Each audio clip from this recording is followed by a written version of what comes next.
AI resume scoring, LinkedIn burnout, rules of resumes, cover letters. You've been told so much bad career advice that just isn't helping you land the job that you want. So today I'm going to set the record straight and share 4 more myths that job seekers need to ignore. Welcome to part 2 of bad job search advice that's holding you back. As I said in part 1, always just consider the source from where you're getting your career advice.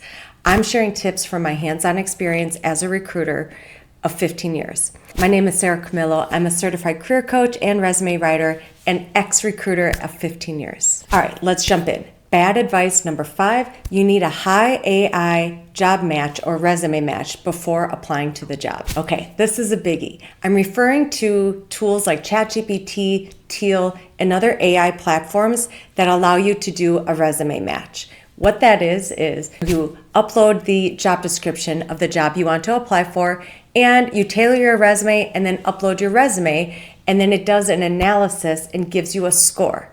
And then it'll say you need a score of at least 70 or 75 before you apply to this job, or else you won't get considered. Okay, while I feel like it's a good capability that these platforms allow, you may get some good suggestions and recommendations of changes you can make to your resume. However, the most important thing to keep in mind is this: many job descriptions are outdated. Now let me share why I said that. Why it's important to know that job descriptions are outdated and what recruiters are doing behind the scenes that impact your application. And I actually have a video, it's less than 4 minutes, all about this topic. So I recommend watching that one next.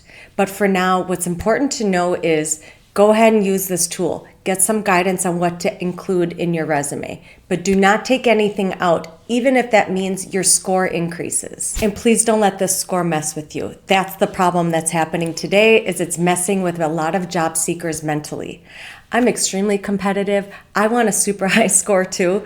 The reason I'm saying ignore the score is because you will get a higher chance of getting declined if you put too much weight on that score. There are so many outdated job descriptions out there. So what recruiters are doing is they're aware that the job description is outdated.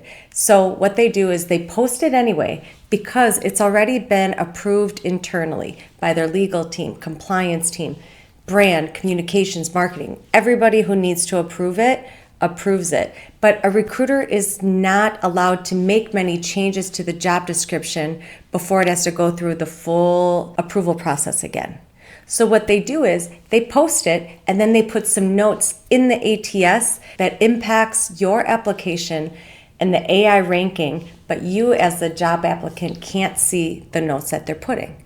So they may put other skills or experience that they're looking for, but you don't know that. So there's a good chance you already took that out of your resume because it wasn't in the job description. You don't want to take anything out of your resume. If you use those tools, add information, but do not take anything out. I really hope that this makes sense. Comment below with any questions about this and I'll do my best to clarify. And to be honest, the other disadvantage or disservice that these tools are doing is it's going to start making everybody's resume sound the same. And you don't want that. You still need your own accomplishments to stand out, your own communication style, authenticity to stand out in your resume. I know I've given that advice in a few other videos, so I apologize if you've heard that already, but it's a really important one, and so I want to make sure everybody hears it and understands it. Bad advice number 6, you need to be active on LinkedIn 24/7. Okay, no. You need a strategy. You don't need to get burnt out. Have you seen it where LinkedIn has just exploded with automated in-mails, spam recruiters, fake postings? It's so hard to know what works now. So I'm going to share that with you.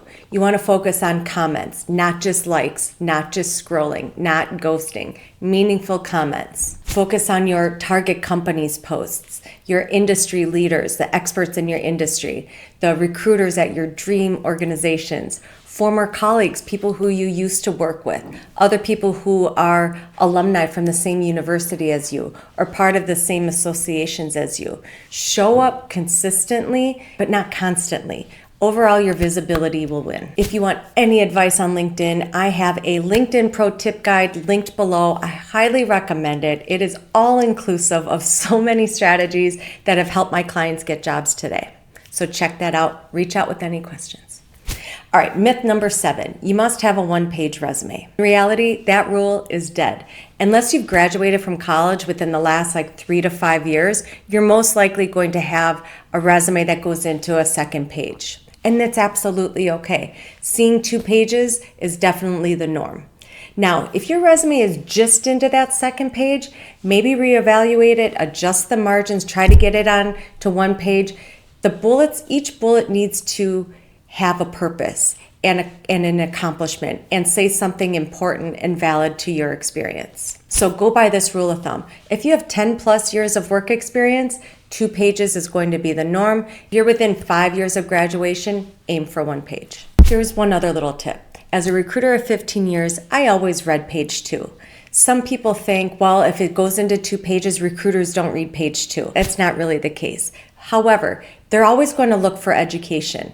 Maybe put that on the second page. If there's going to be different associations, volunteer experience, certifications, go ahead and add that to the bottom. They're going to specifically look for things like that. So go ahead and add that to the end. Have the most important information and accomplishments on the top half of the first page. Okay, moving on.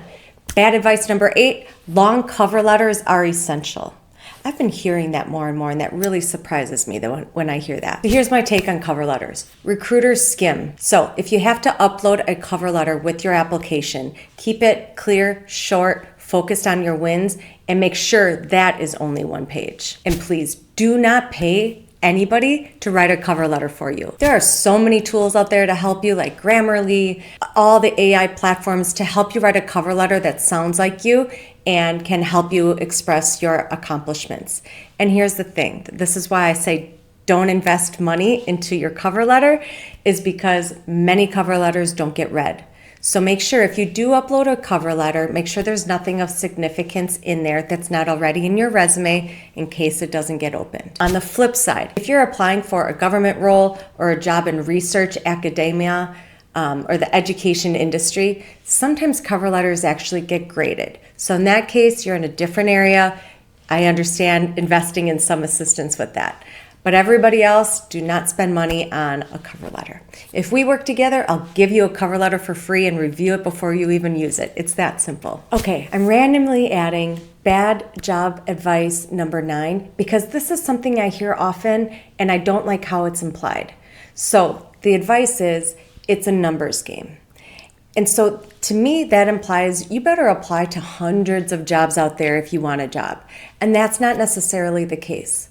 So I talked about this in part 1, where using your network is so important to get a job today. Well, you know, networking events are opening up. Conferences have reopened. They've been open for a couple of years.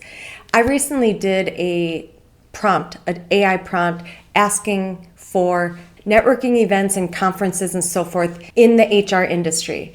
I was shocked. I got more advice and a list of all these different conferences in my area for a client of mine, way more than I found just on Google. So I was really surprised by this. So I highly recommend checking that out.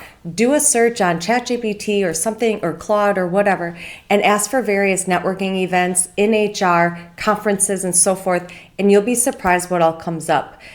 Do it for 2026 or remaining of the year or quarter 1, whatever it is. You'll get all inclusive, all this advice on different events that you can attend in person. If you want to include virtual in the prompt as well, go ahead. In my opinion, the virtual events aren't as effective, but that isn't to say that they can't be effective. So go ahead and check all that out. I really don't believe it is a numbers game. It's a strategy. You need to have a strategy for the job that you want to get in order to be effective in your job search. Okay, now that's it. So if any of this advice surprised you or maybe relieved you, comment below. I'd love to hear where you're coming from. If you have any other questions about some advice that you've heard and you're not sure whether to believe it or not, let me know and I'll give you my 2 cents. So if you like the video, please like the video, and I'll see you in the next one.